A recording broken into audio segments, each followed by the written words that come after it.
Morning, everybody. Welcome to the CR&E Morning Brew. It is the 4th of April. So welcome, everybody, from all the Brew Crew here. Hopefully you can hear me okay. All right. Let's see what I got going here. Okay.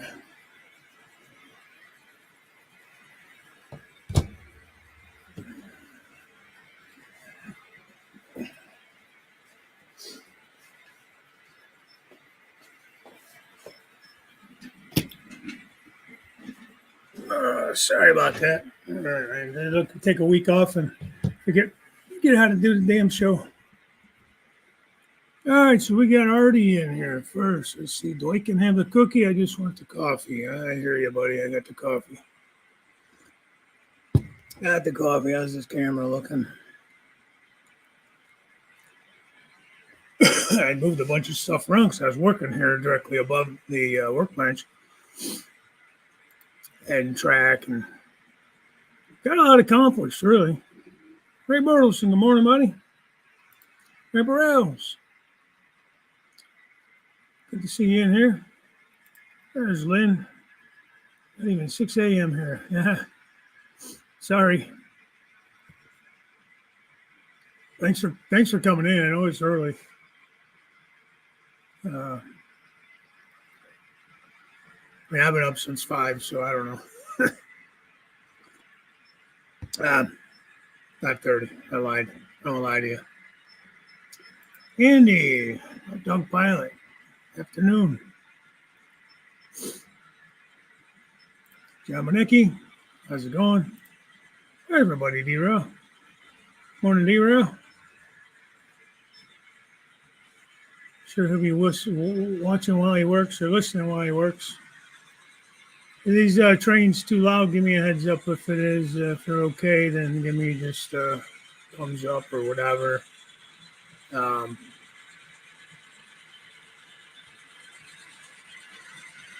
So yeah, it's Norfolk Southern. I think it's a -9. I don't know. Oh, it says the issue of I know I got another spare one. I swear it is in the train room. Not being able to find it, but it appears once you place the replacement order. Oh yeah. Oh hell yeah. Absolutely. All the time. I was just saying to my wife too. I'm like, I need to get some kind of like a little, not like a tool box, but I want to get like a little tool carrying thing or something. Just a little tote, plastic tote that I can put all these tools that I'm using. Like right now, I'm doing a lot of track laying, so I have that kind of stuff, wiring stuff, clippers, snippers, all that stuff, wire strippers. It kind of rhymed. I just have to, I want to go from this side of the layout over to this side. So it's a guy individually grab all these things and try to carry them over to the other area. Got extension cords running everywhere because everything has to be plugged in, I would like to get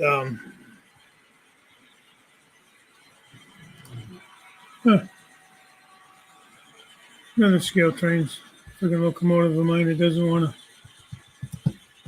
a lot of ditch lights to work on it.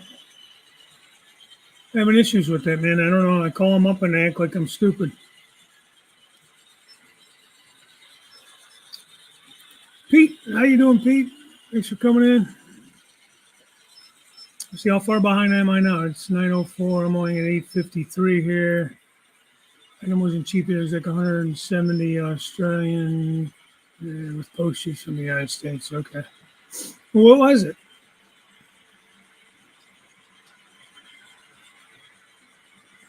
Oh, never mind.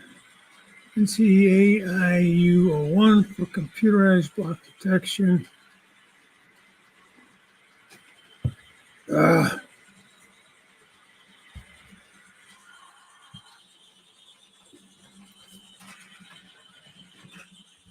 I hate my trains. You ever just say that? You hate your trains?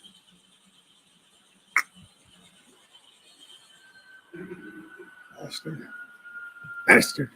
I don't hate all my trainers. I had this one particular hopper is giving me trouble. I should have just took it off. 6 more NCDB 20 still missing in the room somewhere. Oh boy. Paint the box, partner. You're not wrong. You're not wrong.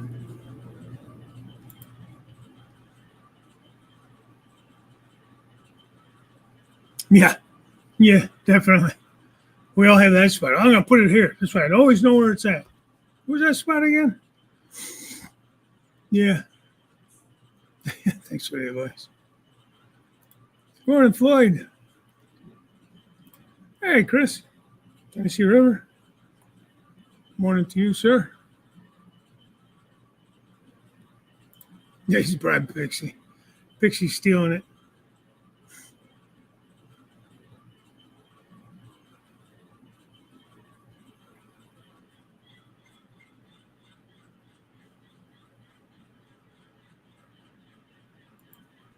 Oh, yeah, autocorrect.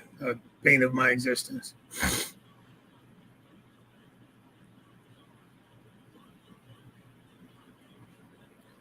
Just saying hi, everybody. See you out there. 901. Hey, there's Dave. Super Dave.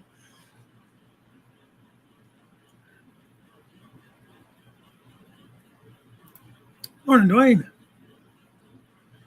Trackside Mike. You just getting off work? Aren't you? So on nights now, or are you starting that real soon? I know you're going to a night shift. That's temporary or what? A night shift? Good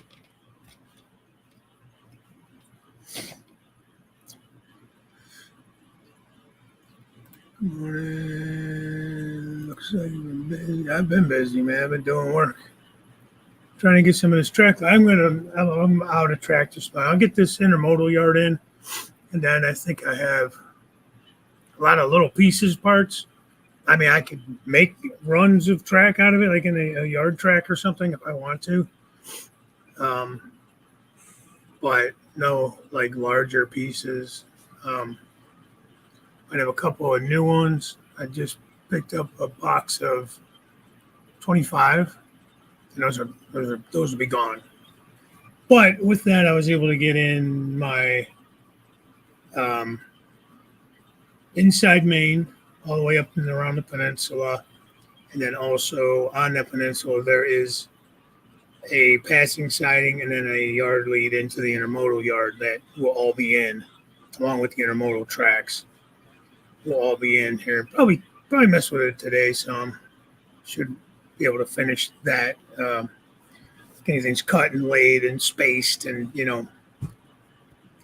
I need a good way to come off of cork to plywood. Elevation change. And I'm having a hell of a time with that to get it to run smooth. Now, I've tried, what the hell you call those things? Shims. A little bit tall for the cork. I've been able to cut them down, and it's not bad, but I don't know. I haven't really been gluing my cork down. I've been just kind of nailing it. I nail my track, so I nail it right over top of the cork. This way, it's easy to move if I need to move it especially while I'm building. You start gluing stuff down, it's in the wrong spot, then you got to start scraping it up, and it's just no pain in the neck. Actually, I'm on my last couple pieces of cork too, which is fine because I'm not going to use cork under like all the yard tracks and that. I'm just going to go down to plywood. I do have rolled cork that I can roll underneath. It is real close to the same level or the same height as the roadbed. I did that on my lower level yard and on my co-op yard.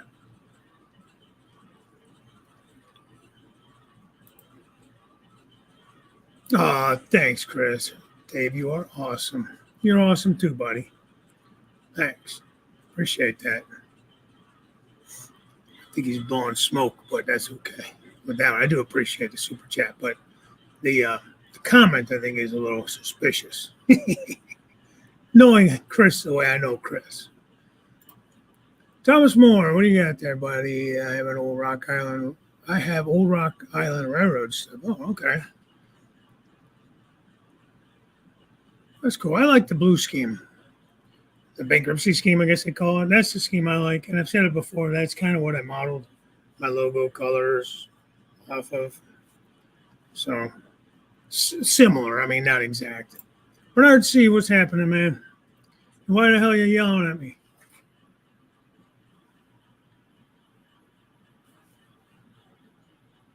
Huh. That's funny.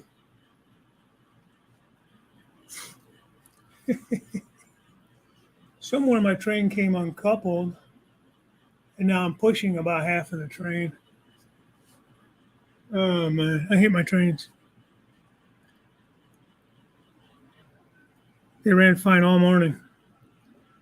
And turn the camera on, and away we go. I know you guys don't believe me, but it's all right. Train's going too slow. Customers screaming for their goods. Train stopped right now because it made me mad.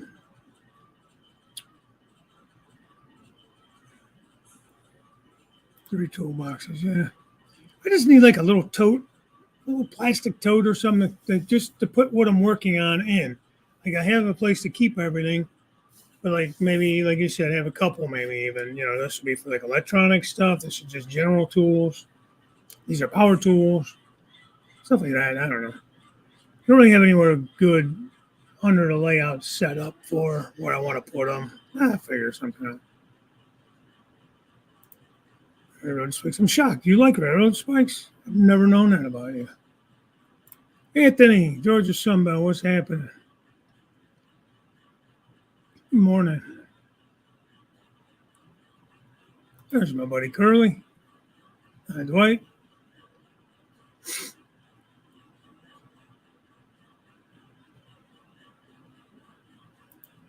Check that market do have an HO British Columbia Royal Hudson. Oh, that sounds nice.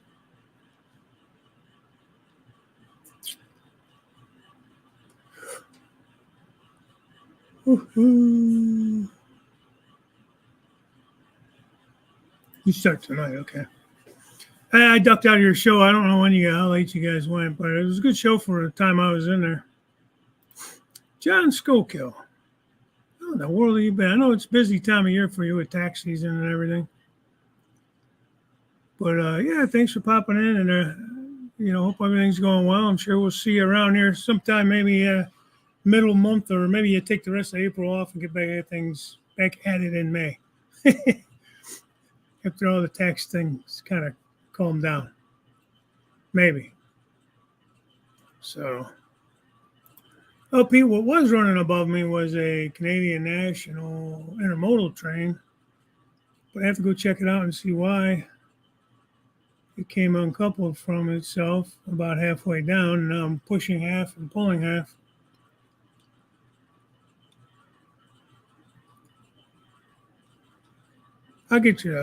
I'll change camera views here in a minute. CR&E, Dave, Trexide Mike found me some cool arrow spikes. He should be shipping them out today. Oh, all right. You ought to just make a trip up there to hang out with them. It's a good time.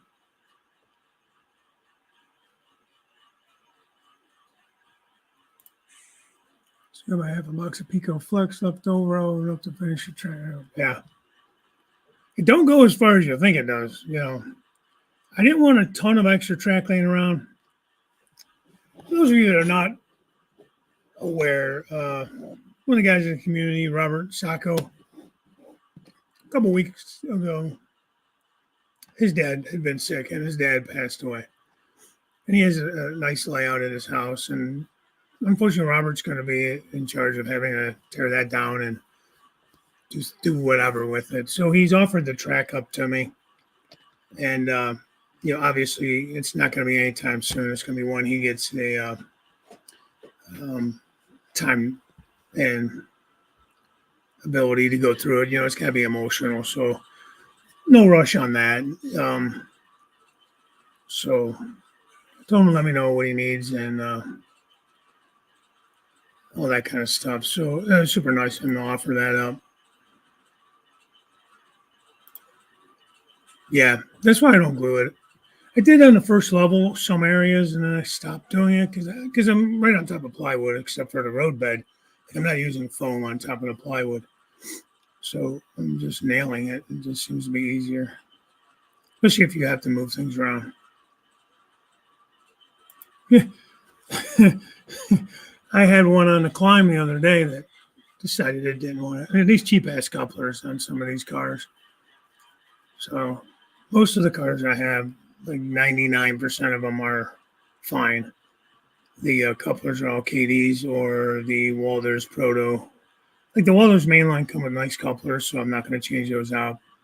Can't stand scale trains, and that's what it was. It was a scale train coupler on a locomotive, and the train broke off of it.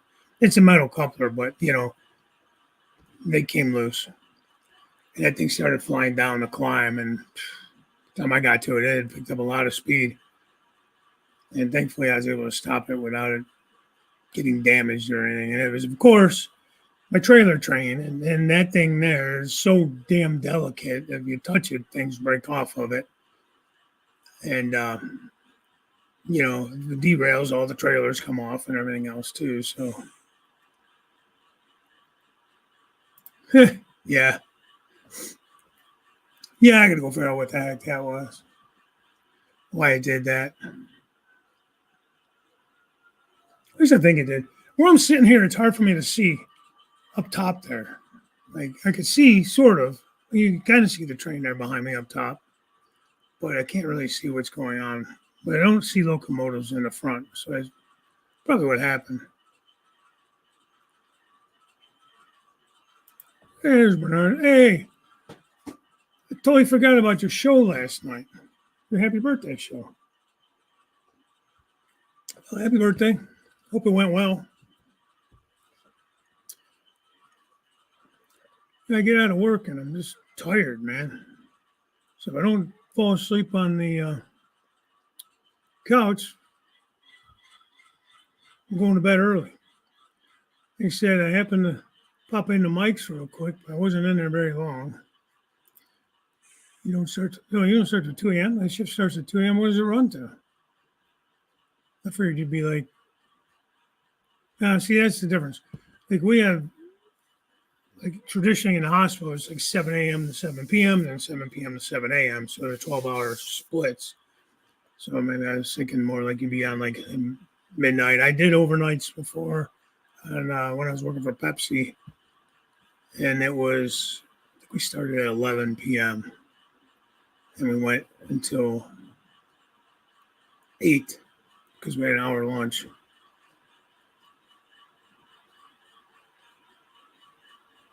Oh, you went until 2. Okay, I got you. Holy crap, man. Marathon. I can't imagine James was up there that whole time, was he? Yeah, more like 3 a.m. Oh, nice. I'll expect an email. Thank you. Well, good. Hopefully it was a good show and everything went well. And congratulations to all the winners. No wonder why I'm so tired. Hey, Jay, what's happening, man? Real fan, man. What's up? That's funny. Well, it's good. Trexie Mike's a good guy. It's a good guy to be friends with. Good morning, George. How you doing, buddy?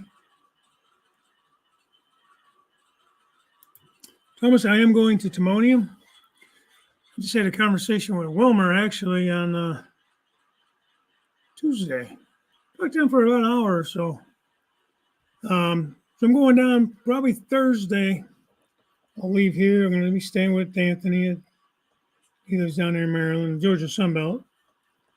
Hang out at his house. We'll go to Timonium Saturday. I don't know what we're going to do. We usually find something to do, whether we're messing around with this layout or just be bopping around or whatever. And then I'm going to leave Monday morning at some point. Probably pretty early. I like to beat some of that traffic out of there. It's pretty busy in that area, especially now. I wonder what it's going to be like with that bridge being out. So I might actually leave here Thursday earlier than I had planned on. Um, and if I get there early, I get there early. I just kill some time or whatever I have to do. But um, I don't know if there's going to be anything going on with that. So, but anyways, on my way back, I'm going to leave Monday and stop out by Wilmer's because Robert Flying Crow is going to be there. So, I'm going to flex. Good flexi track. Stop that. Flex sounds weird. Flex track. So I don't have enough to go. Don't have to go to Sydney to buy more lanes. I run out. Now, since I'm adding an extra passing lane, I got enough track to do it. Oh, good. Yeah, definitely smart. Yeah. You mean the one that broke loose going down the hill? Yes. I like to run somewhere between James speed and Jack speed. Somewhere in the middle there. It's not bad.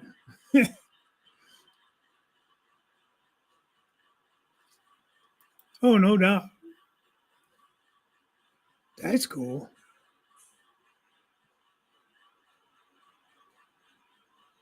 Comes a day trip. Yeah, make a day trip out of it then. Too bad there's nothing closer. If there was a pinch and I had to get, like, already you went to that hobby shop with me.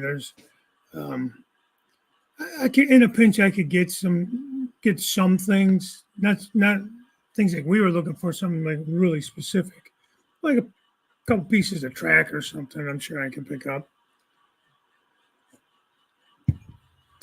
Wouldn't be worth the price, but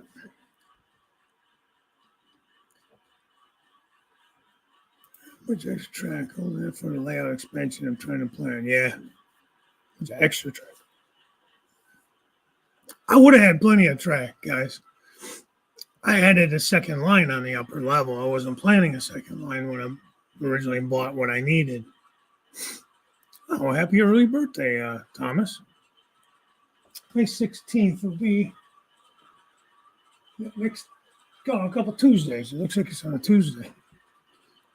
All right. 5:30 in the evening to 7 a.m. Okay. I am not that far behind, guys. This is like I'm behind. Shocker. Ooh, Chattanooga. We ran through Chattanooga one time on the way back from Florida because I wanted to stop there. And there's a museum there and the old station. It's pretty cool. Pretty cool. Looks like you could stay in the rail cars there. They had like sleeper cars and stuff. You could like rent as motel rooms and stuff, which would be pretty cool. And I was going back to, early 2000s when the kids were little. And it was, there was a museum and there was like a layout there too, like a model railroad layout club or something. Hey, Iron Horse Model Railroad, how's it going, Brian? How you been? Here's a link for any of you guys in the Midwest to see a steam train. All right. Well, thanks, Floyd. Check that out.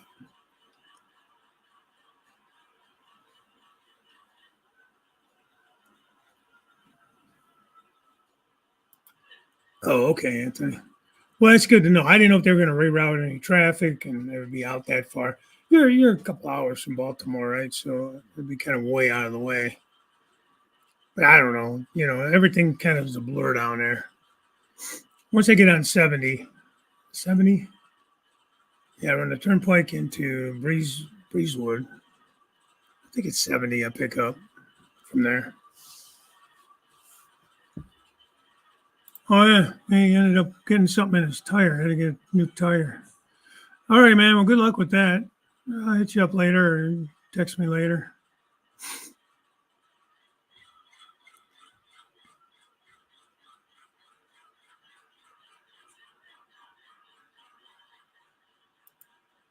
Drive Robert crazy? Nah, Robert's a good guy. Robert's pretty laid back. I don't know. It'd take a lot to make Robert crazy, I think. Yes, he seems to be pretty laid back. Between nights 3 and 6. Oh, wow. 30 years old. Oh, man, no more 20s for you. 30 didn't bother me too much. I feel like when I hit 40, I had more of a 40, you know? But yeah, it is a good shop. I feel like, I don't know. I'm cheap though. I feel like the prices aren't the best, but again, I'm cheap when it comes to that stuff. Good morning, Wesley. How you doing, buddy?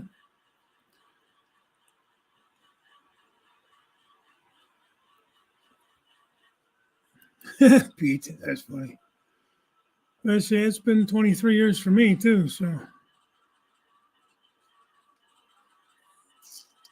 that's right. Enjoy it, Thomas. Enjoy it. You know, life goes too fast.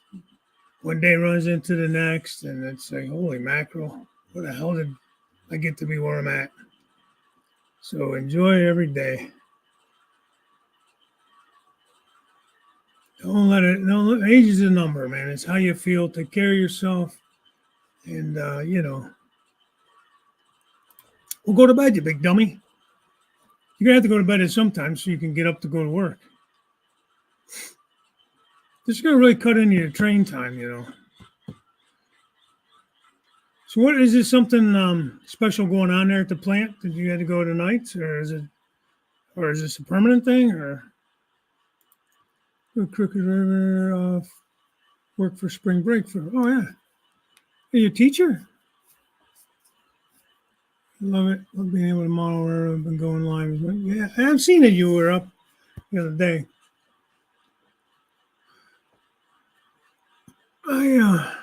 Yeah, that'd be nice.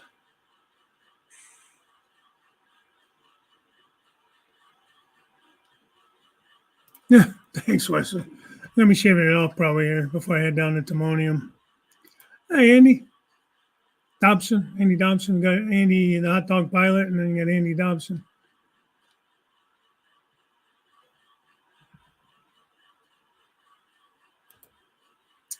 Yeah, I mean, like I said, there's a few things there that they've been there as long as I've been going in and out. I don't go in there often because of that reason. But definitely could benefit himself if he would bring down the price on some of that stuff, or at least negotiate with you a little bit. But I have needed something in the past, and he was able to order it for me. Question: is there a cork bed shortage? Don't know.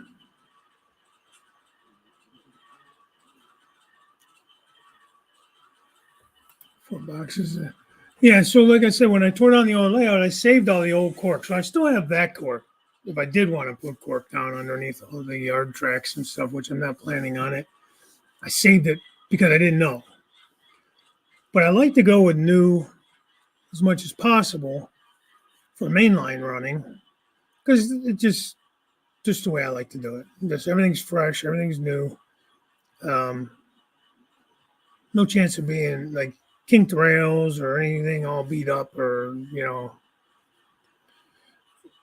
so I saved all the old track as much as I could salvage. Saved all the old turnouts, everything that was salvageable. Same thing with the cork. I tried to get that up as much as possible. That was all glued down, so some was okay, some was not. Problem is, it's really stiff now, probably from being glued and having ballast glued on top. And I did try to. If you remember, if you go back in my videos, I had videos of me like with a big tub, and I was kind of trying to wash it down with a scrub brush and get all that off of it, restoring it. So, I mean, I probably just have to wet it down a little bit to get it to be a little more pliable. But I've used a few pieces along the way where I just needed a short piece to fill in instead of cutting another full piece of cork road bed. Um, As in the country, we get shortages here from time to time. We're having traction. Did you check Iron Planet? Iron Planet and Yankee Dabbler. Now, Yankee Dabbler changed their website. I had to question them because there's nowhere to put in the coupon codes anymore, which mine was giving me trouble anyways, even though he said it was active. Um, he said something about the end of April, all that will be back up and running again. So I don't know what that's about. But usually he has an okay price on track. I think I bought the track from Iron Planet. Oh, you're talking about Cork though, but the track I bought from Iron Planet with Heath's coupon code, human, the word human, is 10% off and it's free shipping. So you can't beat that. That's a great code, man. I feel like there's some things that wasn't working for me on, but I was able to use it on the track I bought. And I think 25 pieces was with his code and free shipping. I think it was around 120 or 25, something like that. Track's nuts, man. It's insane what they want for track right now. But if you need it, you need it. What are you going to do? Either you don't do it or you buy it. Yes, sir. Teach high school computer science and engineering. That's why you're so smart with all that stuff. Teach kids how to 3D print stuff. I have like a 3K 3D printer to play with that work. Oh, no joke. That's awesome. I have the printer. I'm still trying to figure things out. Even though Jim Tedesco and Thomas Grassi kind of walked me through it, it's, if you don't do it, then you forget the stuff they taught you. So it's like I have to go back and I have to take the time to mess with it. I've been messing around with this layout. 2 trucks. What trucks are those? Yeah, that's what it is. But yeah, check out. I mean, I think it was Iron Planet that had it, and then I think Dabbler's usually pretty good about having stuff in stock.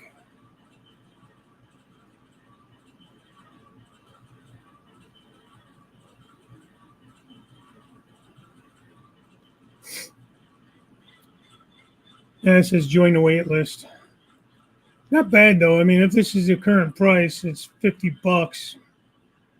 It's definitely going up. 25 pieces.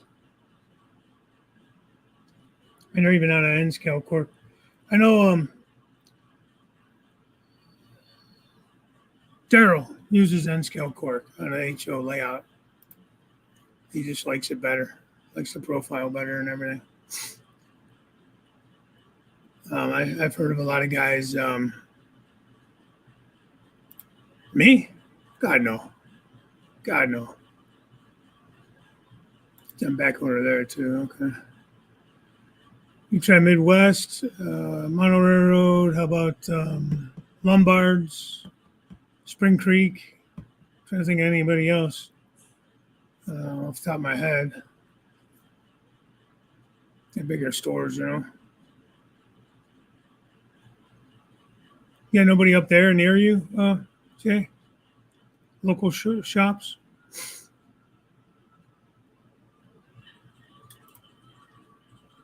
Too expensive ones at home. They run almost constantly either for me or the Etsy store. That can be time consuming to learn, and there is a curve. Yeah.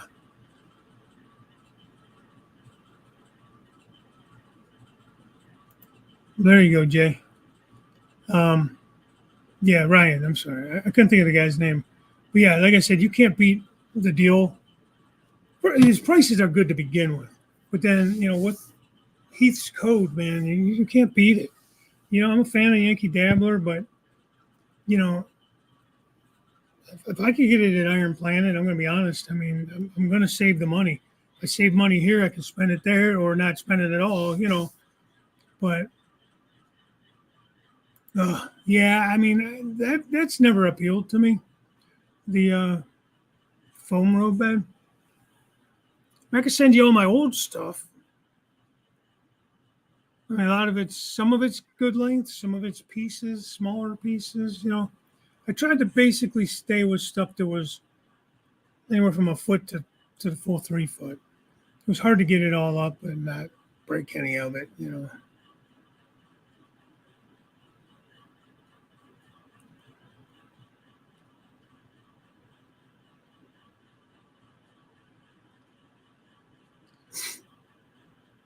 Hey, Steve, how you doing?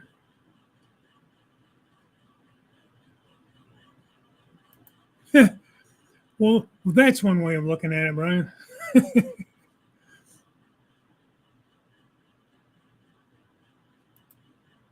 Yeah, I know they're talking about possibly some mixed snow, rain, and stuff the next couple of days here.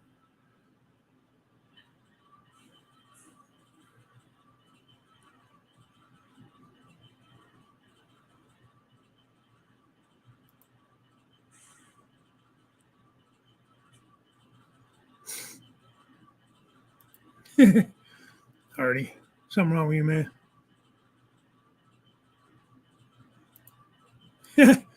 Yeah, maybe. Let me see here. Let me.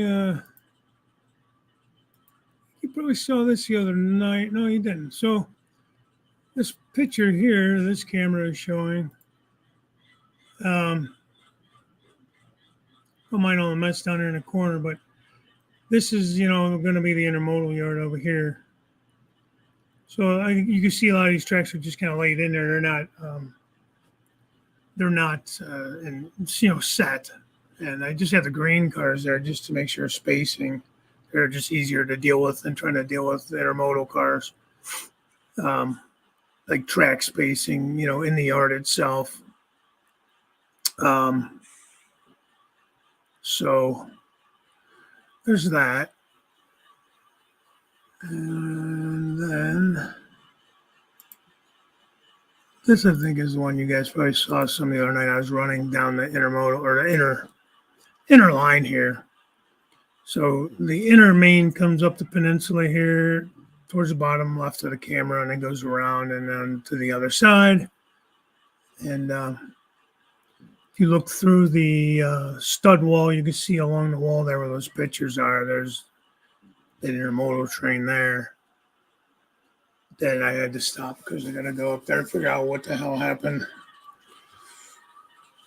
But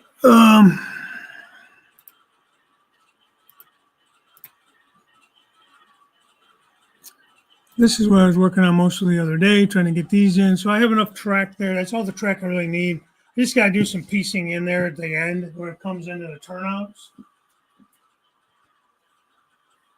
Wow, that's really detailed. Uncoupled there. I think it'd be easier just to move the locomotives. I don't know why I did that. It's kind of annoying, guys.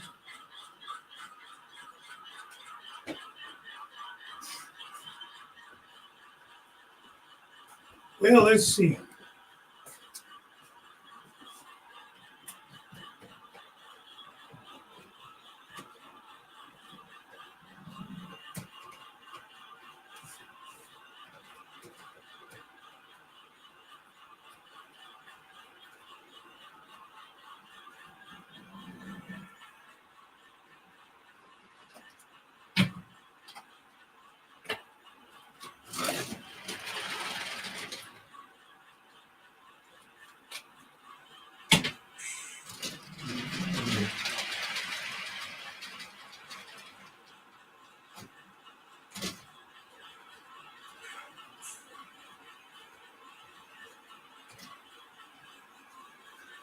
Always in the curve, man.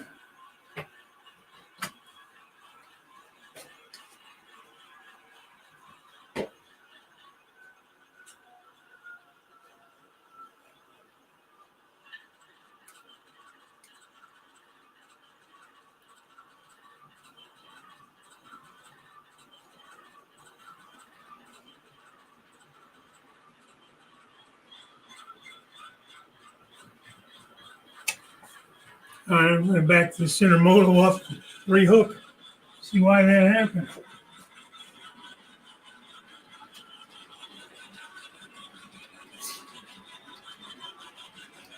Some of these intermodal cars I had left the couplers from Cato on there. Cato.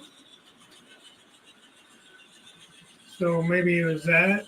I don't know. They look like good couplers though.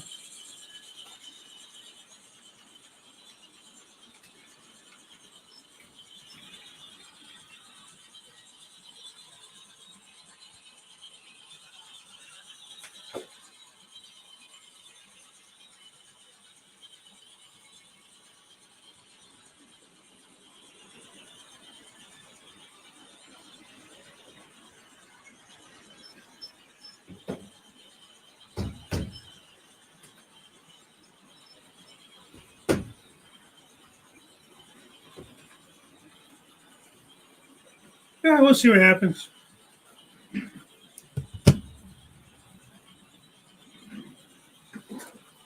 You can see the intermodal there. Right now, I don't have it coming up to my main line. Up the inner main, let's see something there.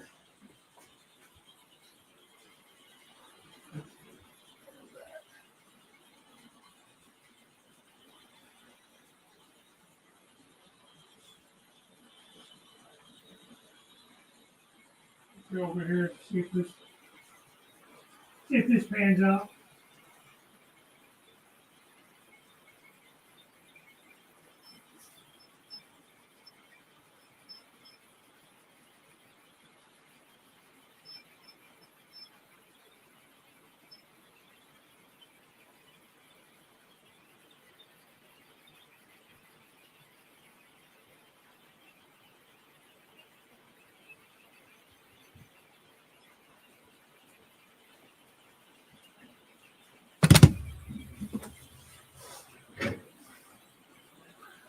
Sorry, guys. I know this is not the most exciting show here, but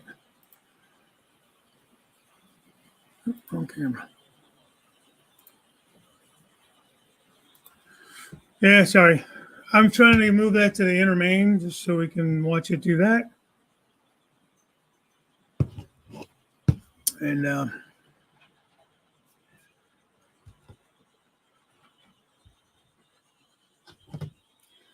right, I quit.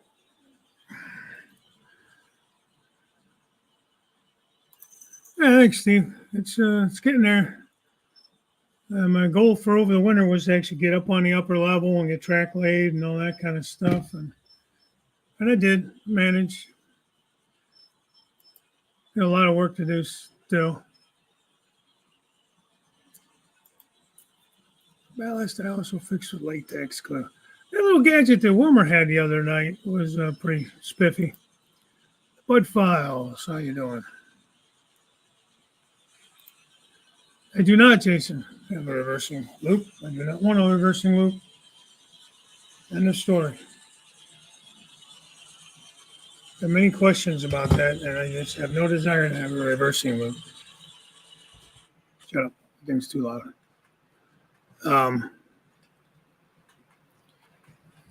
Artie can attest to the wiring issues, apparently, and the gremlins on this layout.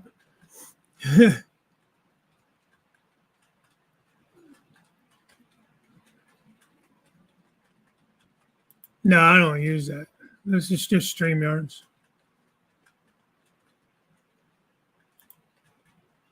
Yeah, bring them up. You know, I don't have any.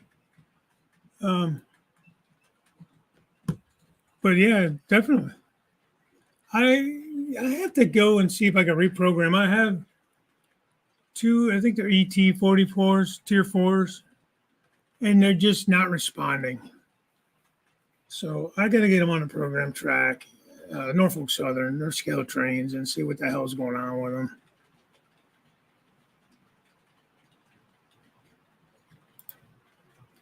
No, originally I thought about it, but I was confused on.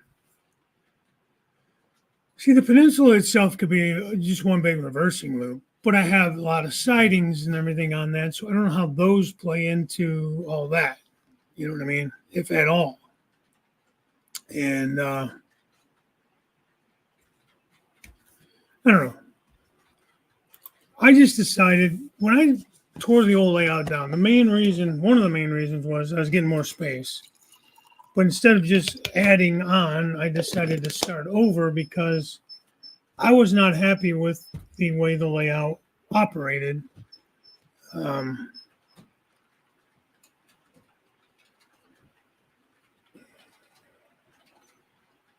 Stupid trains. I got bored real fast because it was just going around in circles. It wasn't set up very well for operations. Didn't think through things enough. I was just getting back in, blah, blah, blah. Loose better, not so much. Okay. Nah, I'm old school. I use a spoon and I lay it in the middle and I lay some down the sides and spread it out with the spoon. Or, I mean, with a brush, little, like, 1-inch brush. Like, just one of those chip brushes. And it just kind of take it slow and move it along. And my OCD goes crazy because I play with it and play with it till I get it to where I like it. And sometimes I will glue down the sides of the roadbed and then just put a good amount in the middle of the track. And as I sweep it over, then it kind of just like folds over to the sides and then sticks pretty well. You still have to mess with it some. Yeah, I know. I actually have one of those. I use it for my glue mix when I spray an area down. Now, the other night I had said on Wilmer's show that I don't do 50-50. I do probably, it's not 75-25 water to glue, but I water my glue down quite a bit, probably maybe 60-40. It's going to set no matter what you do, especially if you glue around your turnouts. You want to go very, very little glue. So, I mean, that would be maybe like a 25% glue where you're not gluing everything up, gumming it all up. But hey, Tony, that's good. I put that shit on everything, right? That's red hot. It's funny. Speaking of turnouts, I got a little gift in the mail here from our buddy Fred E. San Antonio, Texas. So I happened to mention the one day, more than one time, that I was in need of tortoises and stuff like that in track, and that's where Robert reached out to me with the track. And unfortunately,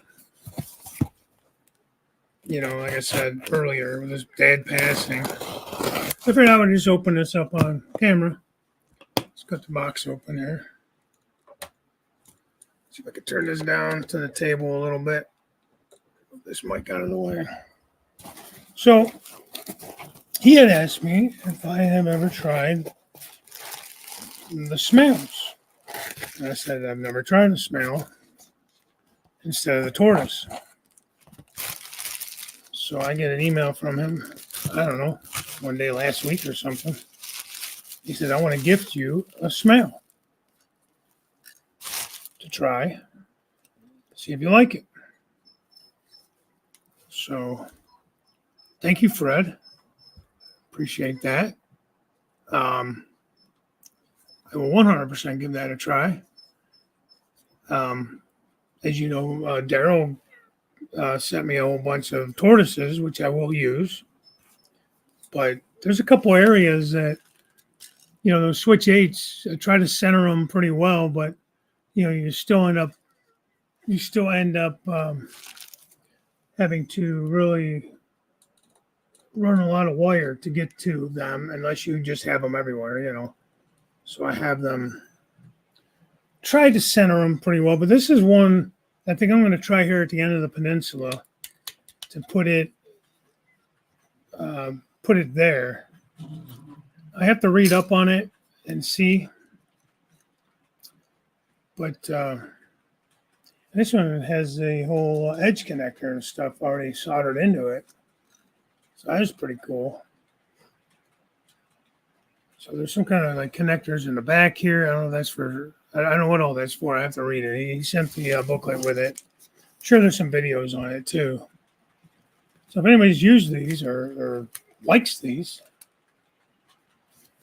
let me know what you think of them. Well, you're supposed to, I guess, the DCC, the element is in here. Yeah, integrated logic. So you don't really need to use those switch its and switch eights and all that kind of stuff. So thank you again, Fred. I don't think he's in here today. Hey, Stuart, how you doing, man? Then we have H&H Express. Hi. What's going on, buddy? Hi.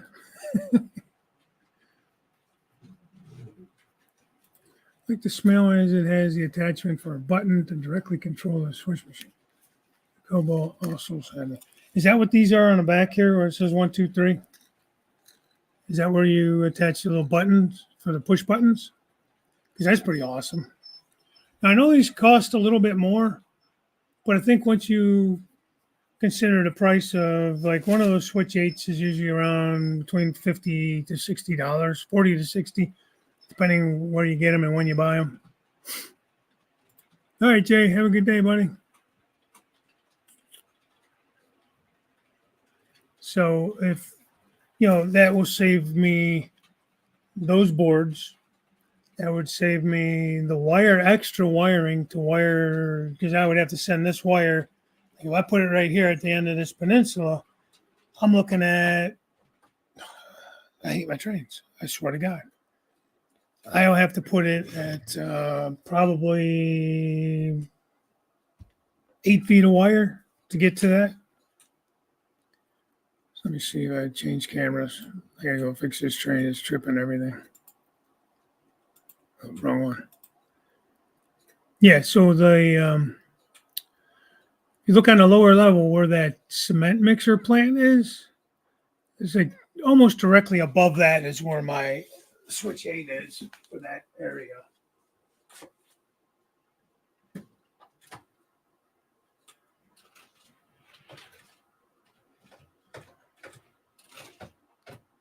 I don't know why I'm having such issues today with this freaking railroad.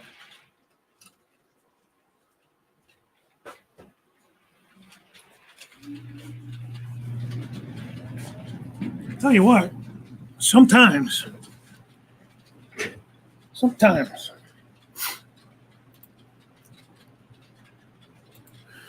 feel like already I just want to take a chainsaw to the whole damn thing sometimes. So anyways, yeah, I'm assuming you've used them then. Go here. Shipping connectors is for location button. Oh, okay. Well, that's awesome then. I may seriously start looking at using these then. Because especially for yards. If you're going to use buttons anyways on your fascia, if you're going to use these, instead of having to use the switch 8 with a button board and all that stuff, which is fine, there's nothing wrong with that, but it's just extra stuff you have to buy. And I heard of smells, but I never really paid a lot of attention to them because I'd already had a whole bunch of like tortoises and stuff, so I knew how to do those and use those. So that's kind of why I went with it.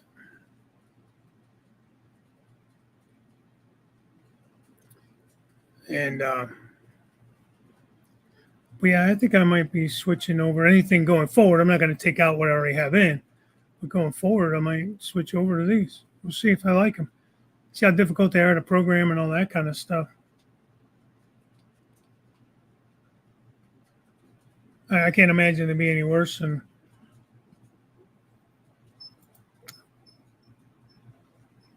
the little black button is for programming. So you push that, I'm assuming. Okay. For an address. All right. I'm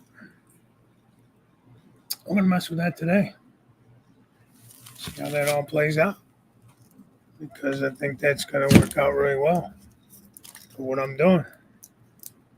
What I'm hoping to do.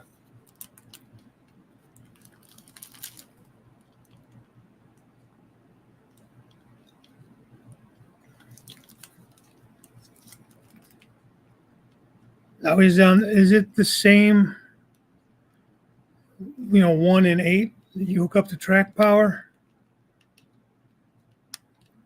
like you do with a tortoise.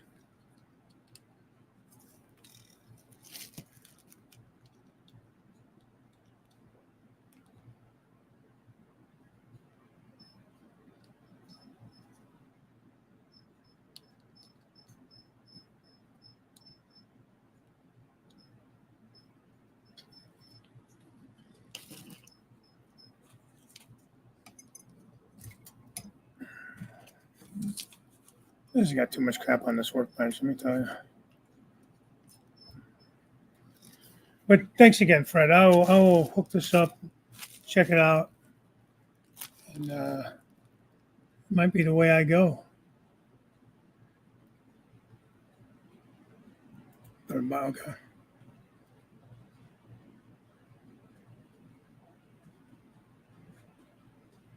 Oh, you like the Cobalts better. Okay. Is that also by the Circuitron? So what's the difference with those? Is that a slow motion switch as well?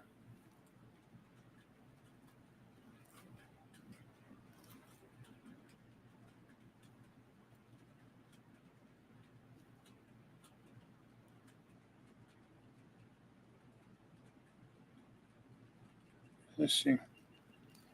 So we have for Smales for Iron Planet at $32.23. And then for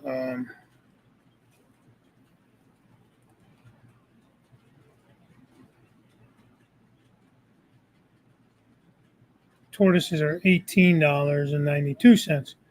But again, I mean, you could just use the push buttons with them, I think. But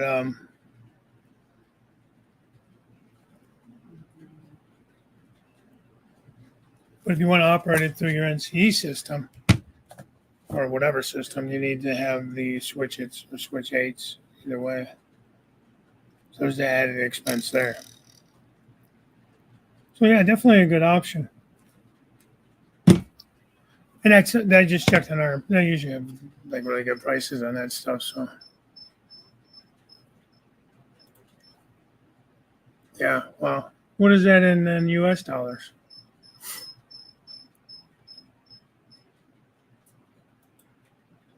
Yeah. Well, that's true because all you have to do is hook it up to track power, right? And you program it with your controller or whatever, JMRI or whatever you use to program your system with.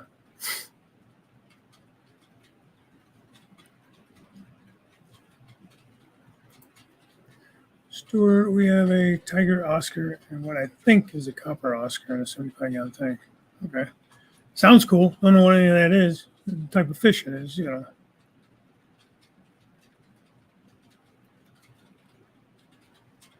One more choke cables for hand throws.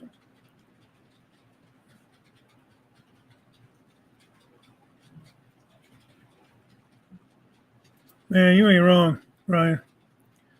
I sit down here all day and run these trains. Nothing, man. Rarely do I have a problem. I swear to you. Nobody believes me, but I swear to you. As soon as I get on camera, man. And I was actually running them this morning for a while, too, while I was getting ready to getting some of these cameras set up and stuff.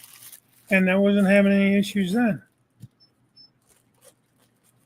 So I don't know.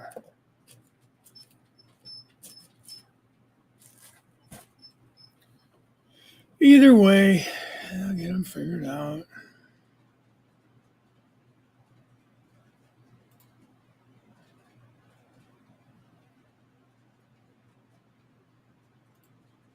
Yeah.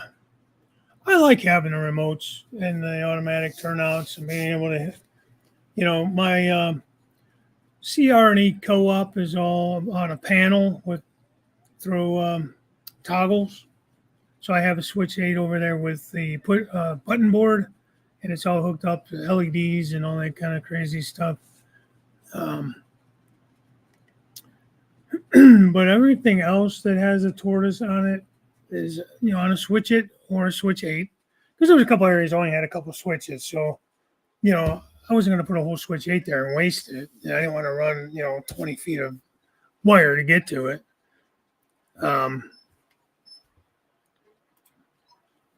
Smells are my time saver, but now use cobalts.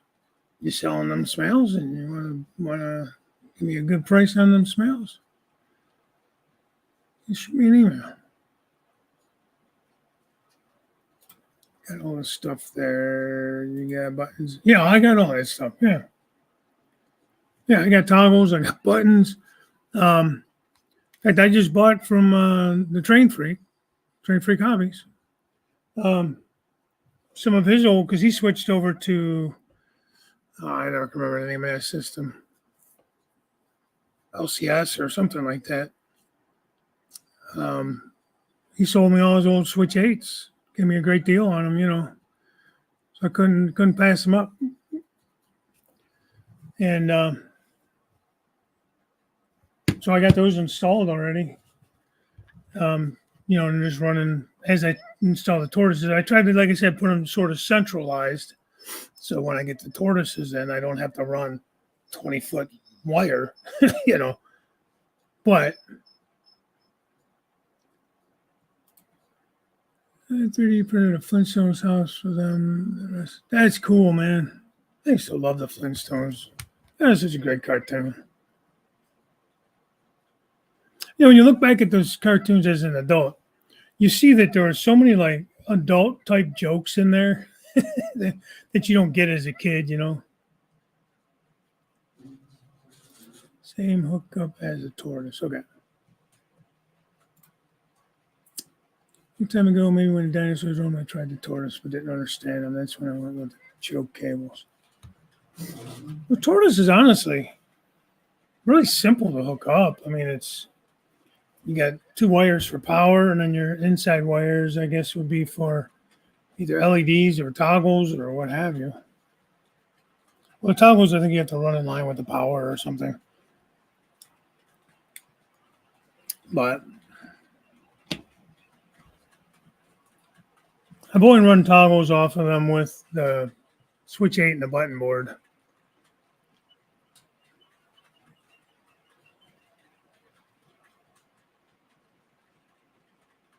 Yeah. Oh.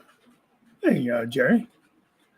The smells are more expensive. I don't know about the cobalts. What's the deal with the cobalts in comparison with the smells?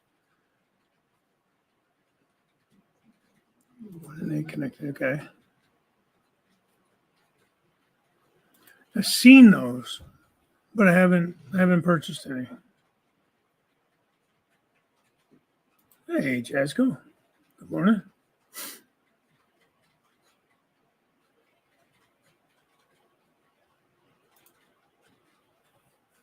So do those mount under? Because that's the only downside is the tortoises do hang down. I think the smells are, and they look to be the same size, maybe a titch shorter, but not much.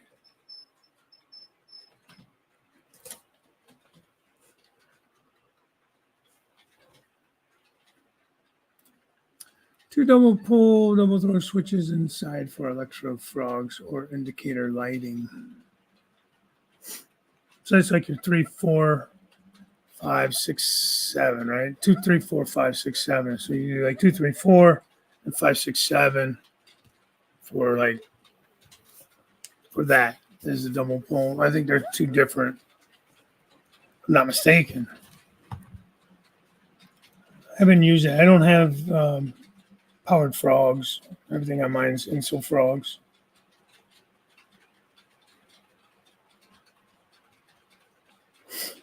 A lot of guys don't like them. A lot of guys just would rather go manual. I know Derail Daryl, he's all manual throws and happy with that. Like he said, he said, I have all these tortoises because he's used them in the past. He's like, you know what?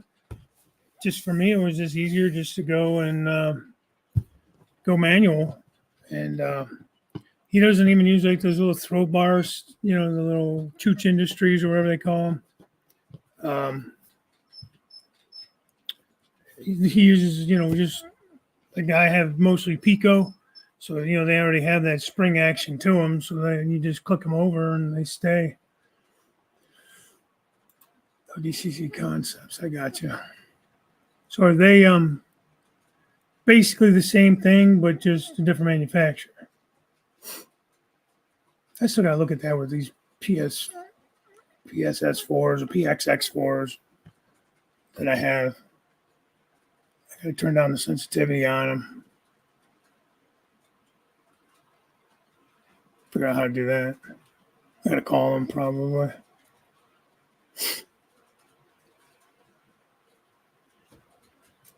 Smaller version. Okay. Hey, CNCP Great Lakes Division. Good morning. Heath, how would you compare them? 80 of them. Okay. Well, I know you're rebuilding, so I'd say if you didn't need them or you weren't using them, let me know. But you're probably going to hang on to everything until you get it rebuilt.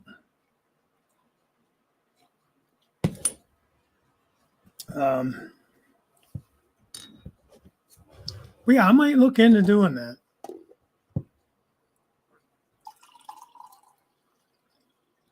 Fred was super kind to send me this one and to try out. So you guys all know Freddie. And I'm going to give it a shot. I might mess with that today because I'm at a point where I can actually start drilling the holes down so I can bring the tortoise or, the little wire up through and everything, mount the tortoise or the smale, whatever. I got 2 in that area. So if I like this one, I might actually at least purchase one more because it's just such a long run down there. I guess I can move that and then just change the wiring on the other one and make the wire longer. Because I thought I had that one more centered. I'm looking at it now. I'm looking underneath. But I guess it is further down that way than I thought it was. So if I centered it a little bit better, it'd still be a long enough run, but what are you going to do? I was trying to think, okay, well, I'm going to have a yard on this side. I'm going to have a bunch of industries on that side. So let me put it kind of centered so I can get to the wiring pretty easy. Got terminal block at this end, terminal block at that end, because that's what I hook all my feeders into. I don't use the suitcase connectors on this layout.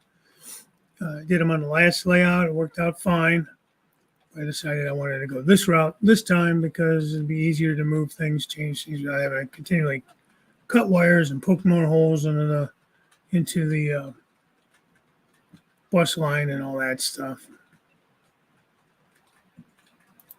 80 spins on your current layout.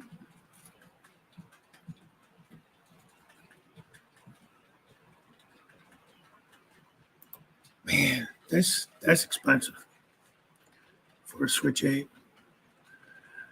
I guess. I mean, we'll get them here. I think I've seen them between 50 and 60. Oh, let me look. I could be wrong. Maybe it was more than that. I know I got a hell of a deal through Jason. But they were his. He wasn't selling them on his hobby site. It was his personal stuff that he was getting rid of. This has been a minute ago. What was I doing? We're looking for Switch 8s.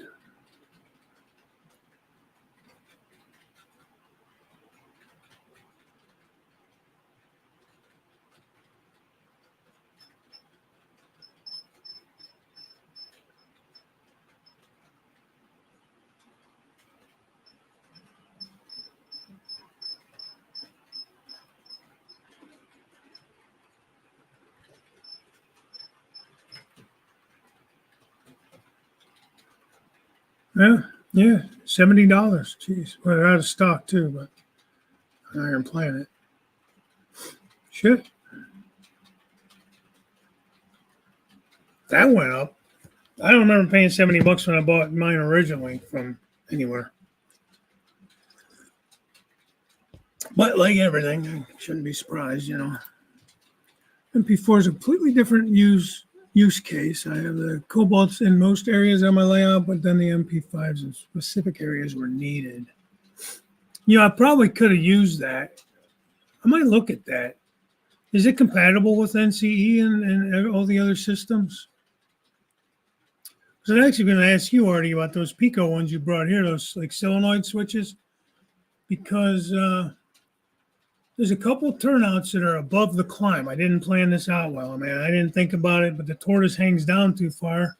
It's fine generally, but these couple of switches are right above the climb and they won't clear it.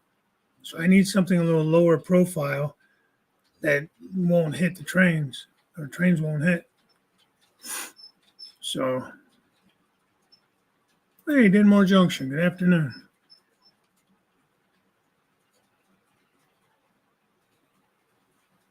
Yeah, man, I don't know. You're right, stage fright or something. Sorry, guys, I know I'm behind again, but Steve might have an unboxing. I'll have to watch the rerun because he goes up while I'm at work, and I'm not usually able to watch. Sometimes I'll be on break at the time, like my lunch break. It's only a half an hour, so sometimes I can watch a little bit.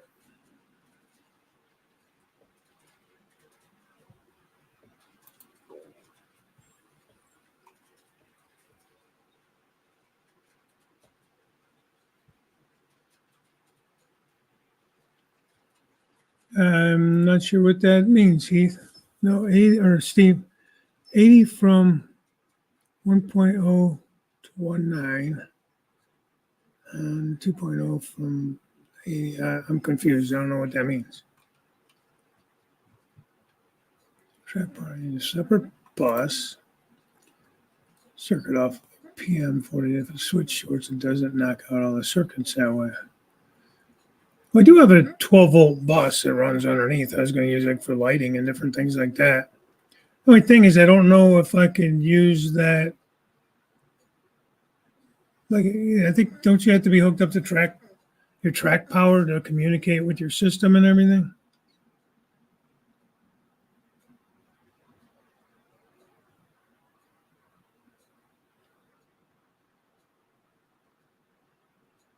LCC, okay. Yeah, I can remember. But anyways, he got rid of all of his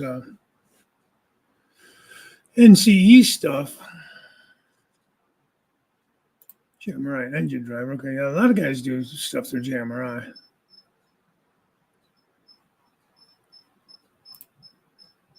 Oh, Dave, BNSF, where are you at? I missed you. There you are. Morning.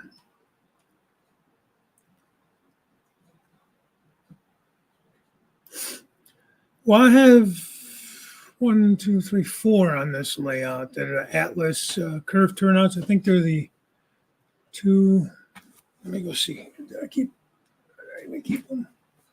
Nah, I threw the boxes out. Damn it.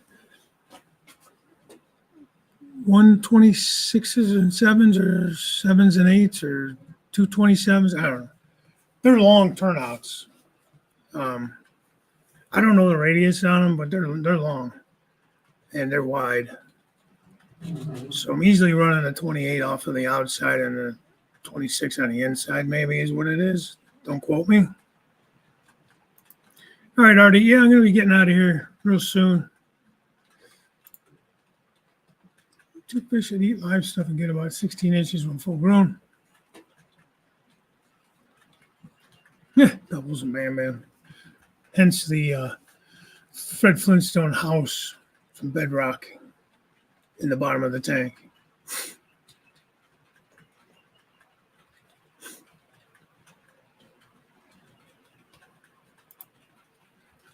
Too many different models of cobalts, but the cobalt digital IP is similar to a smell. They are from DCC Concepts. Look at that.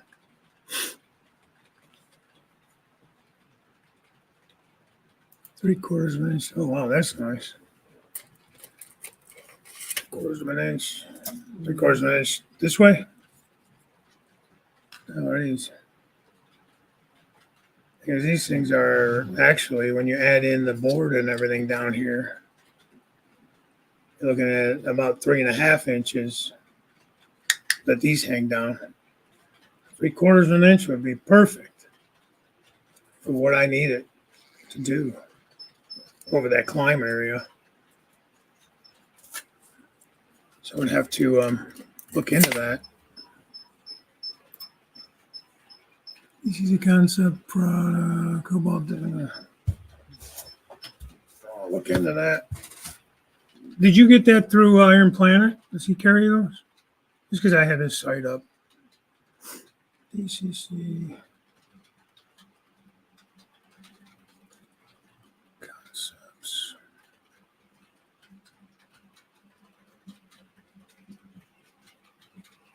Cobalt.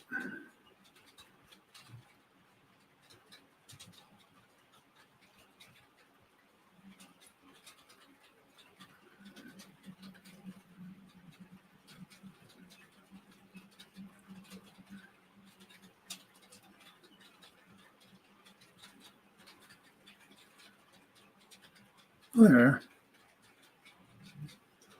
Well, that's not bad. Cobalt concepts. Join the wait list. Digital point turnout motor. This is DCP.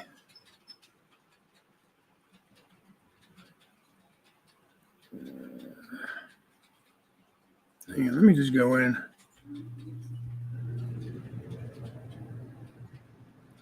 So I can actually just go into the Come on, Dave, figure out your life, you big dummy. Jesus.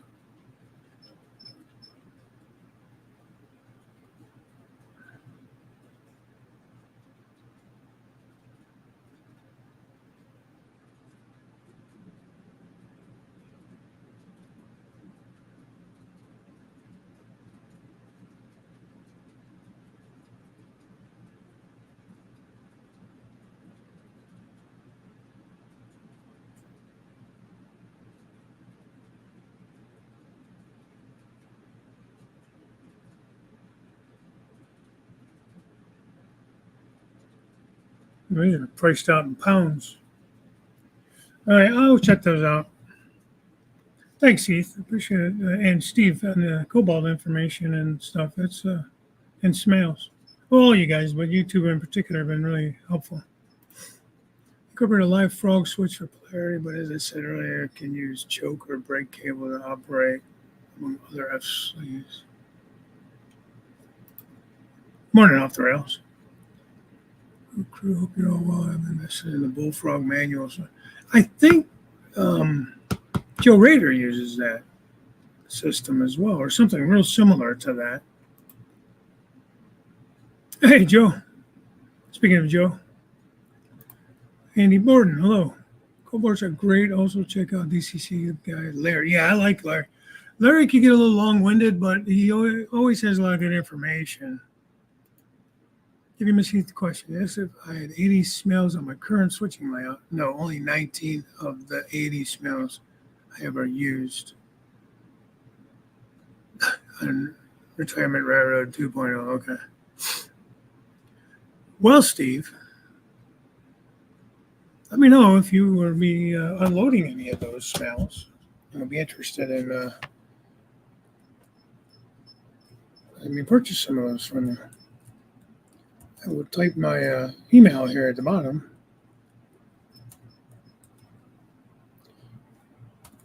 It's gmail.com. There's 3 R's in it. A lot of guys get my email messed up because they forget that it's Crooked River with an R, but then Railroad. So there's 3 R's in my email.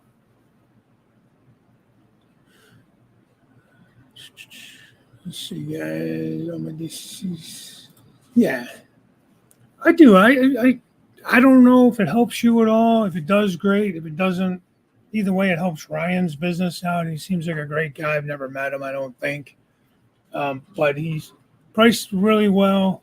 Your coupon code, thank you for you and Ryan hooking that all up, because I've taken advantage of that coupon code more times than I can tell you.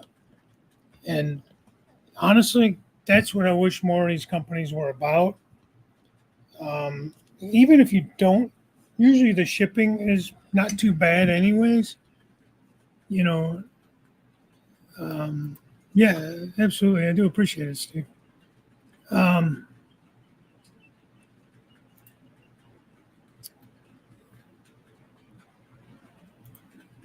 okay, no problem. That's what I'm saying. If you're not going to use them, they're just going to sit around collecting dust. I will make use of them. But no, cool. That's totally fine. Understand how that goes. Believe me, like I said, I tried to, I tried to salvage everything I could um, from the old layout. Because why rebuy it? That's why a lot of guys ask me, well, you know, why didn't you go code 83 and blah blah blah. Well, in the beginning, I didn't really know much difference. The only thing I had heard was 100 was a little more forgiving than 83 if you had any track issues. And I wasn't going to rebuy all this stuff.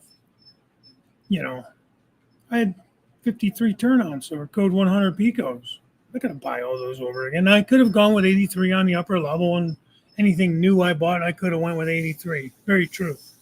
I didn't. I stuck with the 100 because I'm happy with it. It's fine.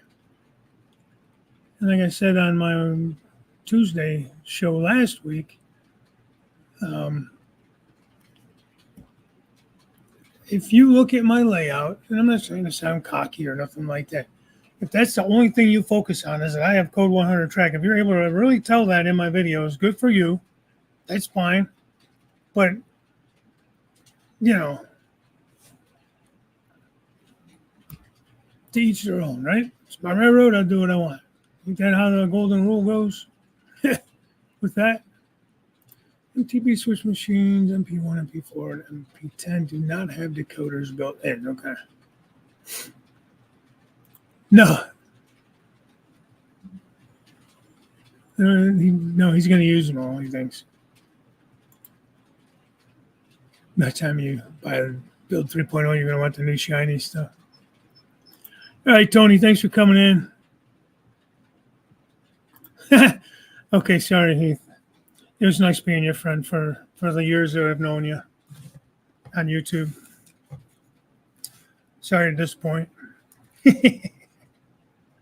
Well, that's how guys get. It's like the arguing between Ford, Chevy, Dodge, Toyota, whoever, it's everybody's preference. Again, like I said, when I got back into it, I really didn't know a lot the difference. Last time I had a railroad, I was, a teenager, a young teenager.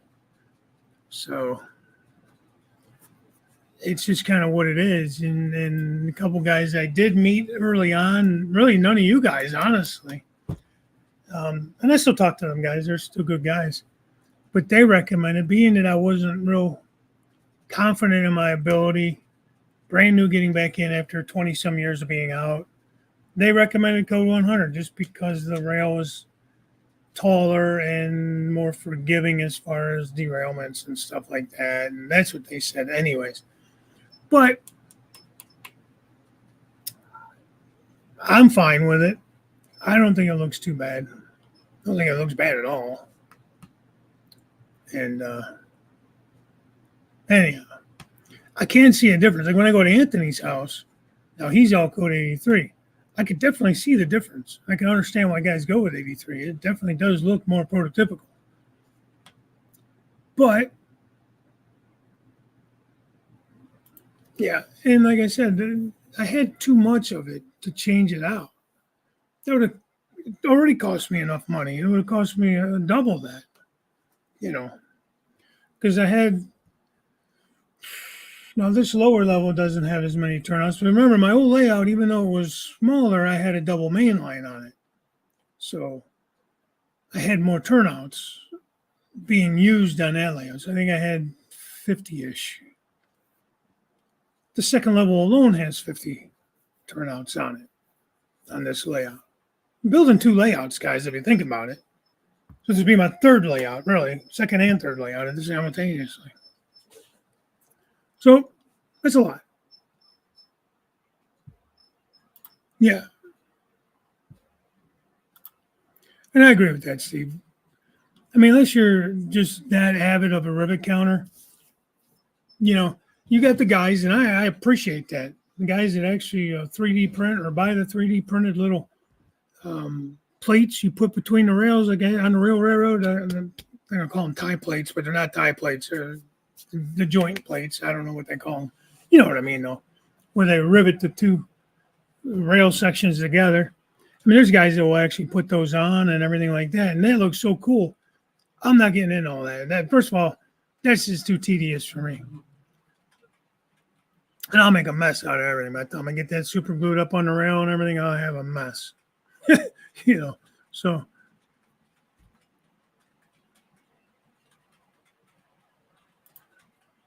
yeah, well, yeah.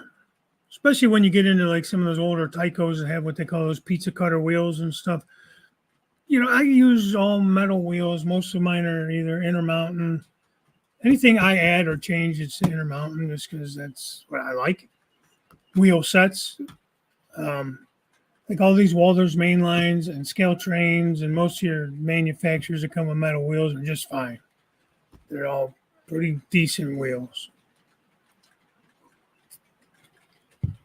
So I don't usually change out the wheels. No, on older cars I do. I don't have any plastic wheels running anymore. So, but I do enjoy building kits. So I like getting like the AccuRail hoppers and stuff like that. Now, you know, I'll add the Intermountain wheels and KD couplers to those when I build them. Once you pick another's layout apart, people like what they like and use what they can afford. Yeah, absolutely, Floyd. I agree. And that's the thing. I can't even see the rail if I take my glasses off. Yeah, it's getting worse and worse every year for me as well. So I got some older stuff. I've tried to upgrade it as much as possible, you know, and get it to run more with the modern, not modern equipment, but modern built equipment, you know. But it is what it is. And again, everybody has their own opinions on things, and you know, I find Facebook groups are the worst. You get on some of those groups, and that they're just there's always someone that just can't stand to just either scroll past, not say anything, or just say, "Hey, nice work," or just "Thanks for sharing," or just something. So, yeah, I had ordered some couplers, so I just bought the 25 pairs, so it's 50 couplers, 25 pairs, or they sell 50 pairs, which would be 100 couplers. But you know, they're 50 to 80 bucks, you know, depending on how many I buy.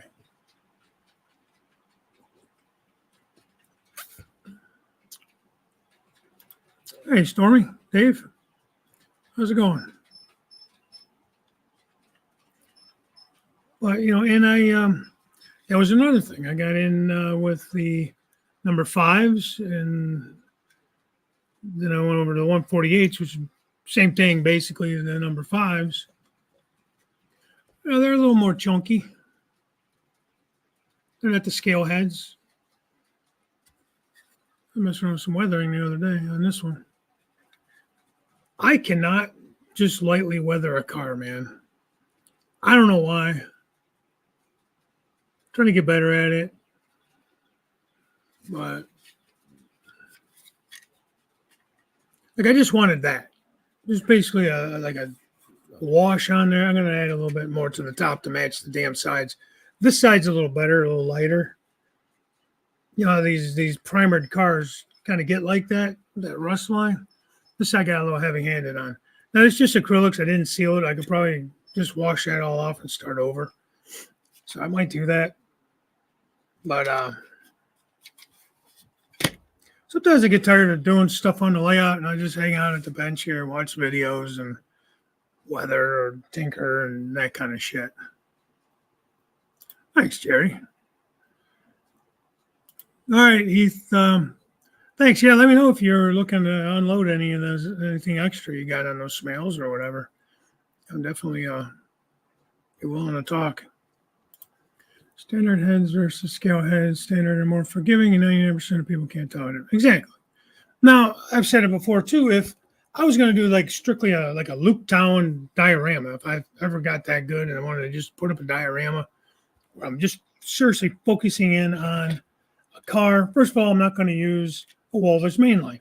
I love Walther's mainline. They're detailed enough for everyday use, but I would probably buy something rivet counter-ish, something a little more detailed for that purpose. Nothing against guys that buy them all the time. They are very nice. My big fat fingers tend to break shit off of them just by looking at them. So, I mean, in that instance, I would buy a section of code 83 or code 70, maybe even hand lay it, do those little tie plates, the whole 9 yards. If I'm going to do something like to enter a contest or something like that, which guys do, then yeah, okay, I can understand that.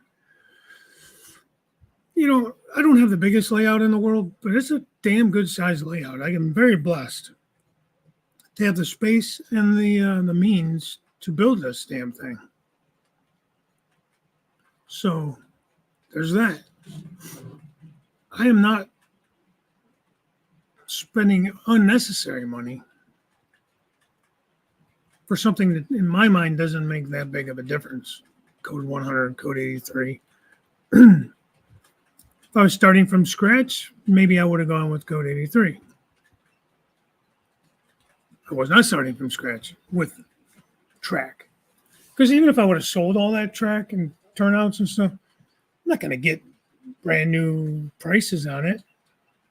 So I would still be starting in a hole. Where this way,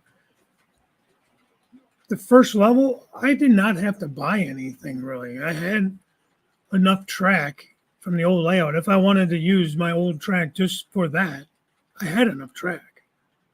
Yeah, I might have had to buy a little bit. Okay, I lied. But turnouts, wouldn't have to buy any turnouts. Most of the track I already had. I made the decision when I tore the old one down, I bought a box of 100. So I bought a brand new box of code 100 track. And that was a few years ago before everything got really stupid. Still expensive, but I bet you it was almost $150, $200 less for that box. I smoke Tyco with a lot of upgrades and weathering. They look and run. Man, they do. They do. In fact, a few years ago, my friend and his son were getting into trains, and we went to some train shows, and he picked up a whole bunch of stuff, old Tyco cars and that. In fact, the one guy, because his son was just getting into it, he gave him like a couple bucks a piece, even threw in some freebies, So I took all that stuff home and upgraded it for him. Added knuckle couplers. I didn't put metal wheels on everything, but I switched out those, the pizza cutter wheels. I don't know, that's what guys call them, with the real deep flanges on them. Some of those cars had, So I at least upgraded them to the more modern plastic wheels that look a little more, prototypical on that. 148s are whiskers. They're basically number 5s, but they're whiskers. I think the 158s are the same as 148s. They're the medium shank, centered shank, but they have the scale heads and they're whiskers. I think it's the 158s. 145s, I don't know what they are. I think 146s are the fat heads with the long shanks. 146 or 149. Some detail kits are only compatible with 83, something worth checking. I got a kit for my bridge ties and have to modify some code 100. Yeah, because I know Walther's has that bridge kit. It's not the bridge, but it's the rails. So what I did was I ran the code 100 rail, like when I put this bridge in over here. There you go. You see a train running, kind of, sort of. If I don't knock this camera over, we'll be in business. So that's code 100 on that track. What I did was, because the bridge kit comes with like a tie It comes with ties and stuff that goes over the metal. So I stripped down and soldered together enough code 100 track, because on those track plates, or whatever you want to call them, to go over the bridge, they have little nubs in them where you lay the track in. And so super glued those all down. And then I was able to find on, I think, eBay, code 70 rail. And did that on my other bridge here behind me on the lift gate too, or swing gate. And I laid that in as those guide rails that you see. And, you guys have seen my bridge. You've seen some video of the train coming across the bridge from the ends. I don't know. I did all right. I did okay doing that. Slide between the heads at grade change matters, and the 48 number 5s are more forgiving. Yes, I agree. Gradual changes are fine for scale heads, but take more length to achieve the eventual grade.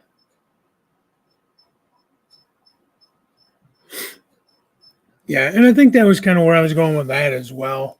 Between the Code 100 track, the non-scale heads on the couplers, I think just allowed me a little more peace of mind that things were going to have less issues. Because again, like I said, I was just getting back in.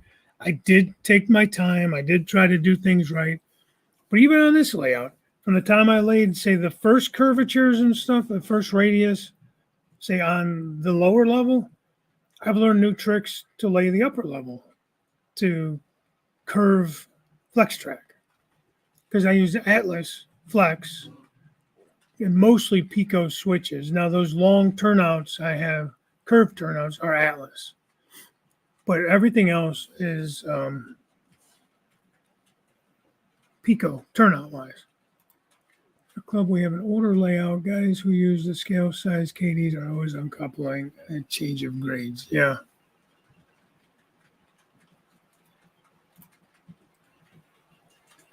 Just filed the base with lightly by pulling lengths of rail under a finished fill. Yeah. Yeah.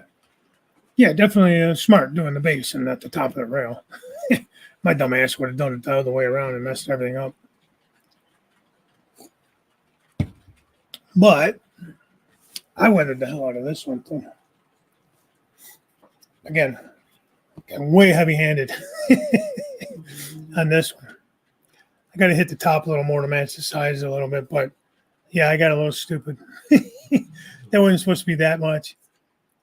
So I don't really do much to the bottom and just kind of dirty it up. So, but I mean, I have fun messing with it. It's I'm not going to be selling these to anybody. I'm not going to make any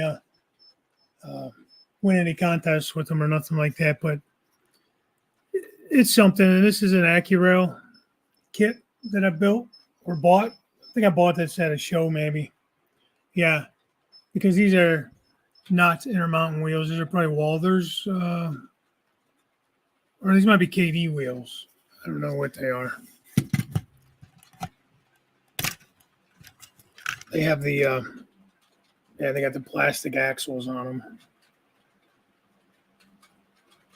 Might get it in the damn camera compared to the metal axles. But, they work fine. And get back in there. Let me take that off.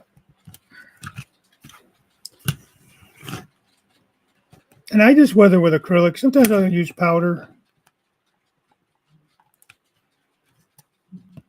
There we go. Well, usually I'm just acrylic weathering.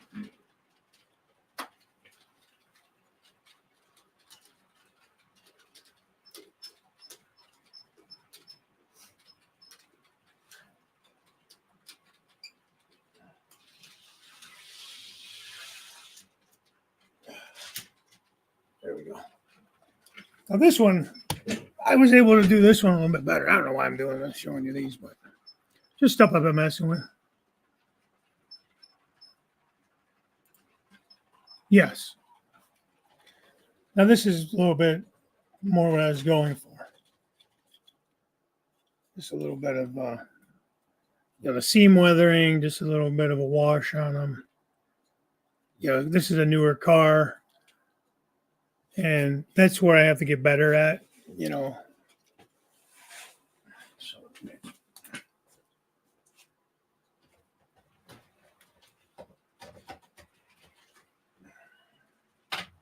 I just keep pulling them off as they fall off the tracks, guys. That was my fault. I was trying to hook that car back up and slammed it in there, and it knocked it off the track.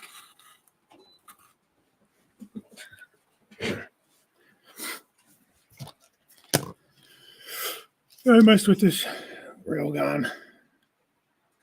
But these are going to be in like scrap service and stuff, so I don't mind them being a little more rusted up and stuff like that. Black's kind of hard to cover. I need to do some little white details on this or gray or something to bring out some detail. But let's see. The biggest problem with any layout is trying to squeeze too much. Yeah, that's true. That's true.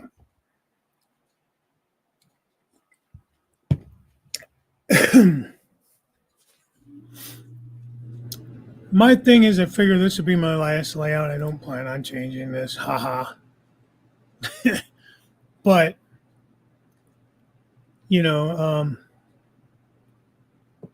that's why I say I'll do the 2 levels and be done with it. And hopefully that'll be it for me. And like I said, I'm 53 now. By the time I get another 20 years on me, I won't be able to see the shit anyway. So.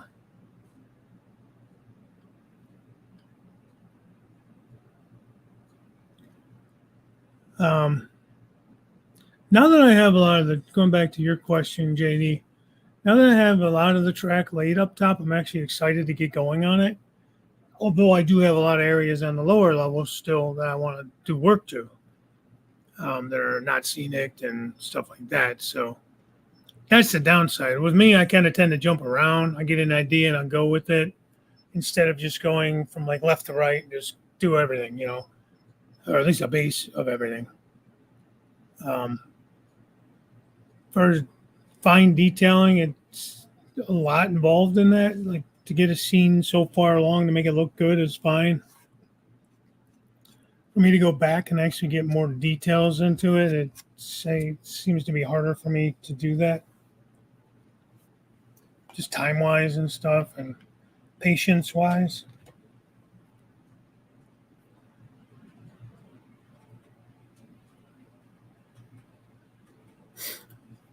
Right. Well, I could have done a helix. I just feel as if it would have taken a lot of room away from it. Now, I decided I wasn't going to do like a mountainous layout. If I would have done more of a mountainous layout, I could have used the mountains as the helix on the layout. I've seen guys do great jobs with that. And that would have been really cool. But if I was able to steal enough space out of one of these other rooms, like the furnace room is there behind me where you see that curtain, and off to there's another doorway that way going up the stairs. But on the other side of the stairs is the laundry room. And see if I can see it in this camera up here. So yeah, if you look through the stud wall there against the wall where you see the intermodal train there, that wall there is where the laundry room is. So it like juts out into this room. That's why I say my layout is like an L shape. And the laundry's on that side of that wall. Eventually, one day, I might want to go through there with a staging yard, which I think would be beneficial. However, I don't know if or when that will ever happen. So, that's another thing. When you do try to put too much in, it starts to look like, I don't want to, kind of like throw up. It's like you just threw it in there to throw it in there, and now you got like just too much going on. I don't mean that to be mean, but it just sometimes I've seen layouts sometimes where just way more than you can focus on. Maybe I don't know. Usually you're trying to get everything you want. I mean, every industry, every little house, every little detail, and I get that. But sometimes it's almost like less is more kind of thing.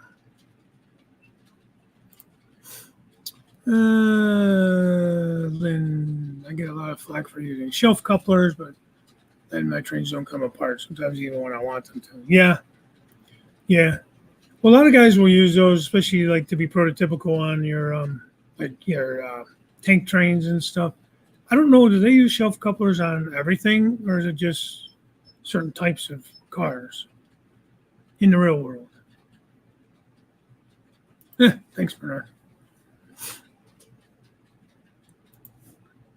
Bernard, ease the grade into and out of the helix, and you should not have any issue. The helix has a 2% grade. Ease into it with a straight of 1% grade for a foot or more. Good advice. So, like, I don't really have a helix. I have an around the room climb, which is like a large helix. And so far, I've been okay going up and down. Like I said, it's a scale train coupler let go on that train the one day last week. And thankfully, I was standing there because I've gotten in the habit now not letting the train just go up on its own. Like I kind of watch it as it's going. And problem is, you got the peninsula is in between the room. It divides the room sort of. So I can't be on both sides at the same time. So I try to stay more near the beginning of the train in hopes that if it does break loose, I could catch it further up.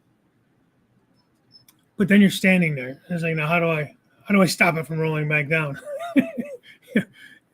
it was funny, man. But thankfully it wasn't. If it would have came all the way down that, it'd have been on the floor. There's just no other way. It would have definitely. It would have hit the swing gate, and I think just that bumping on the gate, because I'm gonna have to pull this gate out, guys. I think, and put a better hinge on it, or just re-level it or something, because I do have.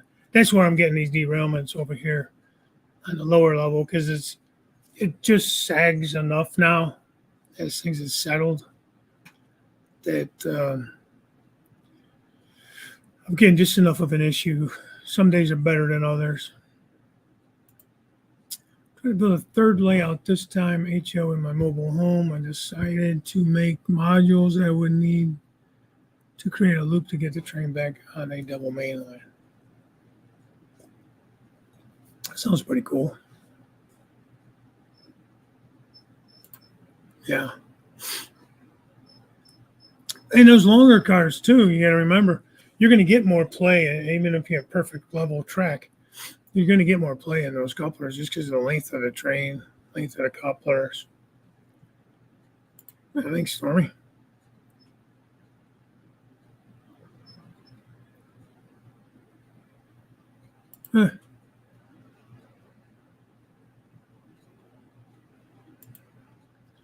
Shelf couplers that do not allow for slide can create issues or solve them depending on the grade change difference. Yeah. Well, you helped me when I went live way back when. It was just some random afternoon, and I was starting this climb. You, a bunch of guys were on there, but you were on there, and you definitely helped me get that figured out, at least coming off of the foam and onto plywood, because the climb is mostly plywood, except for at the bottom. I use that Woodland Scenics foam riser.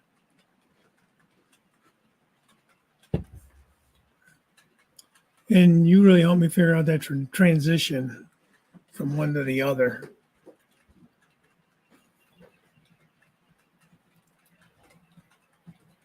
Right. Well, that's what it is. It's not like I'm modeling central west Ohio. You get a little more of that if you go down more in there along the Ohio River. Cincinnati's a little less, but as you go east, you get a lot more as you get closer to, more Appalachia, Kentucky, and West Virginia, Pennsylvania. So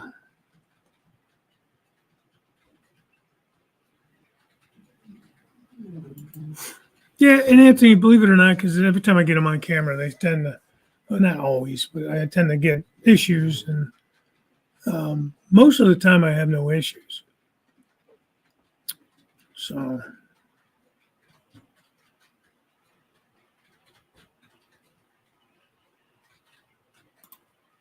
20 feet of HO flex track for HO, so I should be able to build something. Yeah.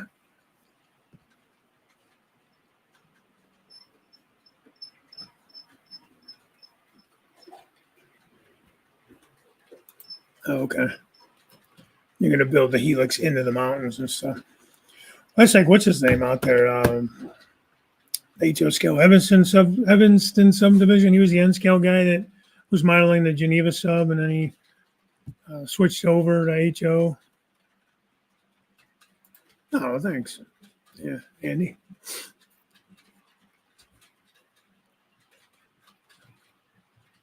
Congestion. Yeah. I guess it depends what you're modeling. If you're modeling like a big city or something, you probably would have more crammed in, but 2.0 is way too much within a 16 by 12, but I want enough to be able to do effectively. Yeah. But if you're doing an industrial type area where you're doing a lot of switching, some type of industrial area, it's going to be more congested because you're going to have more businesses kind of crammed in. That's just how they built them, So that's different. 2.7 degree oval helix. Okay. I built this climb as close to 2 as I can get it. I'm sure it's not 100% there. But it seems to work pretty good so far. I mean, I'm not going to be running really long trains up and down it. Like I had a 29 car train running up it the other day, and 2 locomotives pulled it up, no problem, no issues. Coming down, same thing. And that's the thing. If you're going to have that, you're going to need either helpers pushing up, so everything has to be speed matched, like dead on, pretty much. Or you're going to have something on the way down if you have a long train, either mid unit or rear units or both, because you have all that downward pressure coming down. So they're going to want to push each other off the track there. So you got to have something kind of holding those back. Sometimes your brain has a lot to answer for. You're not wrong. A lot of craziness in their head sometimes. Right. And to get it to look right, you have a lot going on and make it look not like too much, if that makes any sense.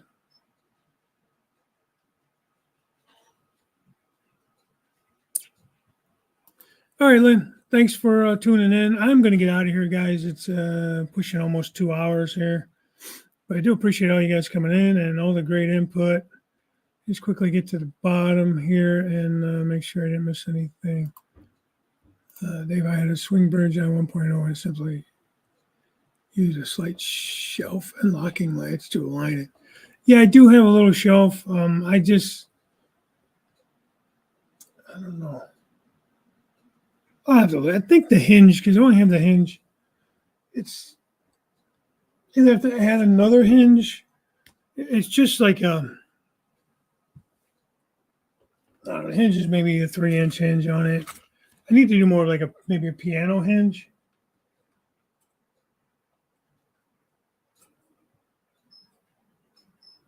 It's like 3.5 inches.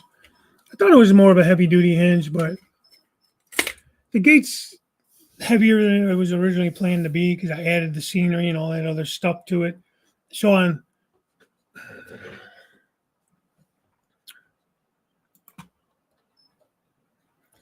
know if you can see the hinge. I just have it down here.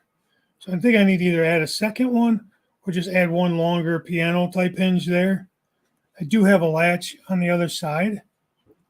And underneath the bottom there where it matches that side, I do have a lip. So it kind of like can sit up and rest on that. And I don't leave the gate open when I'm not down here, so the hinge is just hanging there. I always close it. Underneath this side, there's also a little lip. So when it closes, it lifts it up. So you know what I mean? So it's not just the hinge supporting it. So I did try to account for that. But I don't know. Maybe I just got off a little bit and I need to adjust it. And I will sometimes put a little wedge, and I didn't do that today. I'll put a little piece of cardboard like as a shim, I guess, which kind of, it's this right here. It's this side here. It, it drops just a hair. So like when I'm running in this direction to go up the climb, I got to really watch it because if it comes off the track, obviously it messes up going up the climb.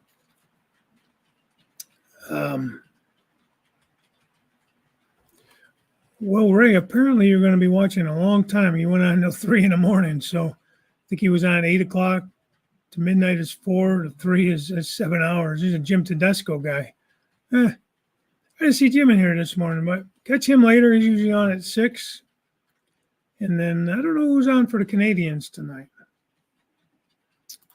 But yeah, this is in the works. This is on the to-do list, and it's just one of those things that you hate to have to go back over stuff you already did, but it's going to be what it's going to be. I'm going to have to do it. It's probably not going to get any better. And certain times of year is better than others. You get your little bit of temperature change. Even though the house is pretty temperature controlled and everything most of the year.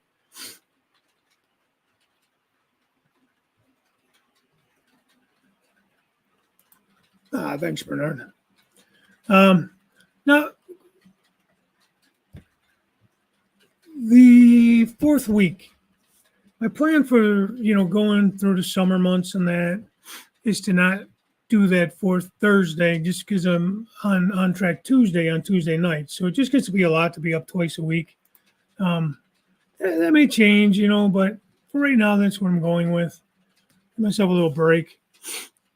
If there's something going on or something that I want to do, like this month, I think the 4th week. No, it won't be then.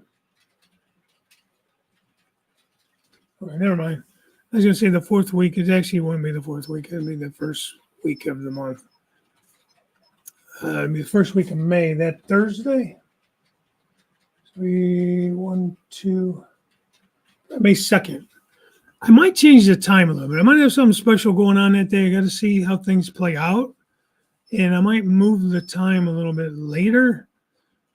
Or maybe not. I might just go on in normal time. We'll see. There might be a little change on the first show of May. But stay tuned for more information on that. So,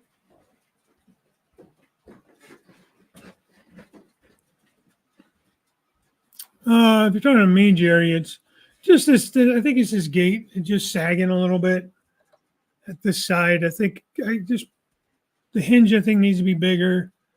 I just need to adjust a little bit here. Over the last couple of years that it's been in there, I got just a little bit of a drop in the rail height. I could either adjust the bridge or try to adjust the rails. Problem with that is it's all glued down and everything, and I don't know. We'll see. I'll figure it out.